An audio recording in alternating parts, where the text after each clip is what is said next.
Yes, sir. And welcome back to another episode of Real Spit with Spitty. I'm your host, Spitting Will, and let's get right into it. Yes, sir. So, one of the biggest topics right now, the older generation of rappers are taking over. Has Unk Rap taken over in 2025?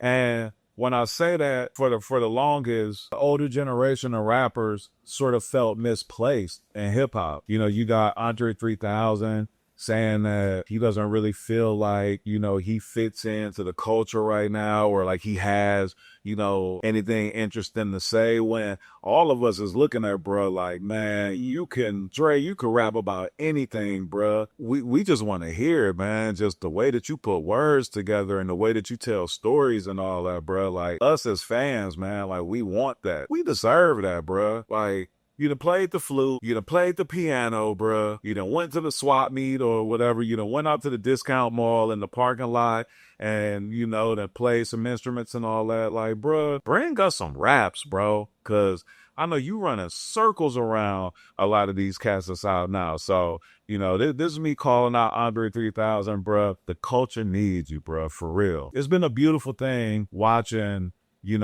some of these artists, the older generation artists, and I hate even saying it like that, but it just is what it is, man. I'm like, hey, man, like, cats is aging. It's a beautiful thing to be aging and to age gracefully. The world needs the game and the perspective of these distinguished artists, these legendary artists, these legacy artists. This year alone, we've seen the Clips, who just dropped their album, and it's been getting rave reviews. A lot of people are talking about they've had like one of the best rollouts for an album in a long time. Album is impressive. Definitely is impressive. The rollout is impressive, everything. So it's been dope just, watching these guys. I think Malice is 52, Pusha T is 48. For these dudes to be out here making this music, telling these stories and telling real stories that a lot of us, can relate to. I think the first song on the album is them talking about their moms and pops and, like the struggle that they've gone through and, losing their parents, which, a lot of us, old or young, if you've unfortunately lost a parent, can relate to that. But, then, they just continue to, tell like really dope stories, throughout that project. Jim Jones, who at the church steps, his album dropped at the top of the year. And when that album came out, I was saying that, he had album of the year. You know what I mean? Like, he had, to me, one of the dopest albums that had, come out for a while. And his album still, stands tall, and, he got some joints on there. Really dope seeing that boy Jim Jones do his thing. And it's so interesting because it's something that we probably would have never expected, but for Jim Jones to be prominent rapper out of Dipset right now, like to still be making music, making quality music, like I don't think any of us expected that there would be a time where Jimmy, who was considered to be the businessman and maybe the third wheel when it came to the actual rapping, for him to be in the forefront and to still be pushing and, leading the charge when it comes to the culture, still having the hunger that he has and finding and discovering younger artists and, all of that. So, shout out to him. Raekwon just recently dropped a really dope project. I've been bumping that, just going crazy, listening to Raekwon new project. And then like some of the songs he got on there with Ghostface, like taking me back to the whole Purple Tape era, and all that. But it's just been, really dope, seeing that. Hearing that. Even the Step Brothers, Starlito and Don Tripp, they dropped a solid, an amazing project with Step Brothers 4. And then the deluxe Step Brothers 4.5, is like a notch up from the original project. And they put, I think, like 8 new songs on that project, which just give you shit like over an hour and a half worth of music to bump and, quality music. They song with A-Ball and MJG is so dope, and I'm gonna say it's prolific, being that they were able to get the legends A-Ball and MJG on their project And then we're able to get Ball and G to follow in Don Tripp and Starlito's style of raps where they was going back and forth with each other. Now I started going back and listening to older A-Ball and MJG albums because I didn't want to be wrong about this. I was calling folks because I'm like, I've never heard Ball and G just straight up going back and forth, on a song. They've always, maybe unless it's been a feature. I think it might be like some features where maybe MJG came in and then Ball came right in after him. But like there, but I don't think so. I think this was actually the first time that Ball and G ever like went back and forth without there being a hook in between the song. And to see, like I said, them sort of mimic or, I want to say the right words with this, like for them to, come in and maybe it's even calling it paying homage, to Lito and Trip and how they, do they flow, they back and forth flow. It was just really dope to see that and to, hear that from that project. Now, I think why the older generation artists are flourishing so much, number one, substance in the music. Like they actually like the songs, a lot of the songs are meaningful. A lot of the songs like actually have subject lines and they follow them. The storytelling, great storytelling is missing from hip hop. That's missing in the culture, where you listen to a song, an artist like paints a picture, for you where you can, follow along with it or you can, close your eyes and really see like what they're talking about. The game been missing that. And to be honest, I think, it's for two reasons. One, is because, a lot of the newer artists aren't writing. And then number two, just the style of punching in your raps and not writing.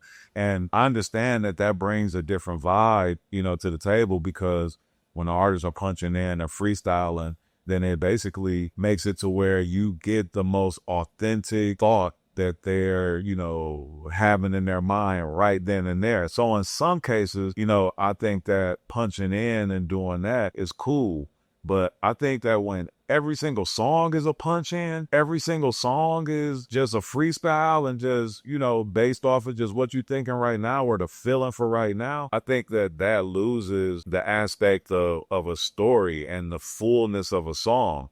And two, a lot of the songs nowadays are only like 2 minutes long. So we don't even get enough time to actually like build a story or to get something out of it because it's truly that feeling for a minute and a half to 2 minutes. So I also feel like that falls into, a past episode that I did where I was talking about these artists who, are going out on tour and, we're seeing a lot of the younger artists tours, dates getting canceled, tours getting canceled, but then we're seeing these legacy artists that are going on tours and selling out and packing arenas and, having to throw extra dates on and all that. I think when I talk about like some of the artists from the older generation, I got to throw Nas in there.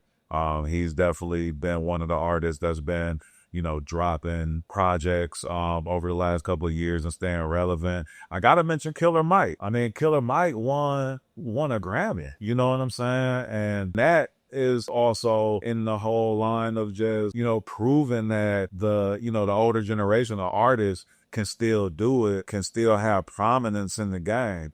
Now, the most interesting thing is that hip hop just turned 50. So it's such a young culture that for the longest, it seemed, it was looked at funny for, the older rappers to still rap. It was almost like, man, you 40 years old, and you still rapping, like you washed up. But now it's finally starting to get to the point where like we want the 40-year-olds to rap. We want that perspective. We want that story. I remember seeing a video go viral where this woman from New York, she was like, yo, you over 35 years old and you still rapping? She was like, keep rapping, my boy. Like, keep going, and that's so real because we need that perspective. We need the perspective of these artists that have gained more experiences and can then share these new experiences with the world.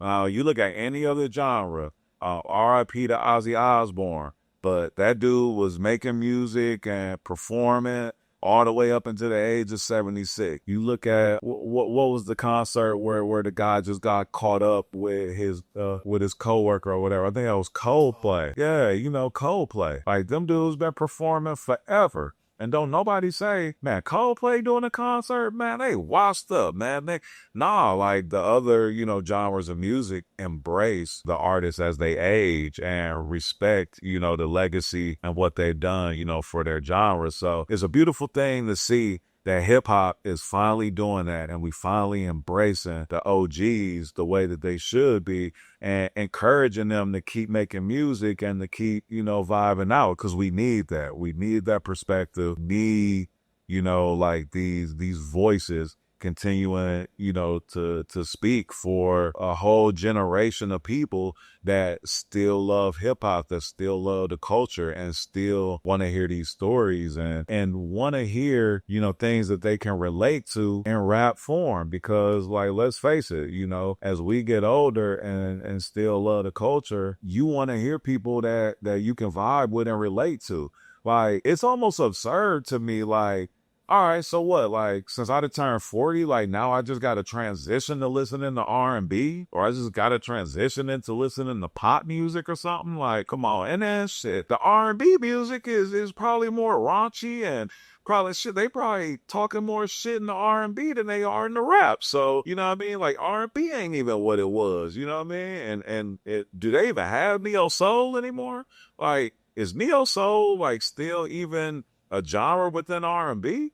I feel like neo soul been getting replaced with Afro beats, and you know what I'm saying? Like it's like that's like kind of like a long lost form within R&B. So like I'm never gonna fall into that trap of, okay, now that I'm getting older, I can't listen to rap no more. Like, nah, I'm gonna be listening to hip hop until the day that I'm out of here. It's the best culture. It has done so much, for so many people, and has helped so many people that have come from, humble beginnings and, and severe circumstances. It's helped a lot of us, to make a living and to change our lives and to change our families' lives and things like that. So I'm going to forever love hip hop. I'm going to forever embrace hip hop.